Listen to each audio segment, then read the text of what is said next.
You are looking at Julian's pronunciation guide, where we look at how to pronounce better some of the most mispronounced words in the world, like this other curious word. But how do you say what you're looking for today?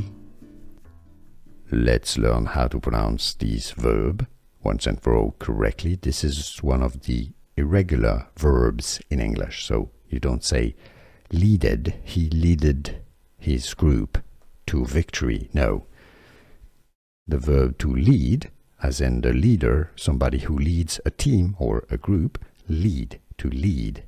Spelling, that's your top word on your screen, L-E-A-D, to lead. Now, the past tense is pronounced led, as in she led her team to victory. She led. Led is the past tense, and also the past participle of the verb to lead.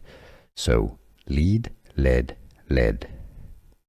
Led, lead, and led are the English pronunciations. And now, how to pronounce to lead, led, and now you know. Here are more videos on how to pronounce more confusing words and names too many mispronounced. Like this video if you found it useful. I appreciate your support. I'll see you soon, and thanks for watching.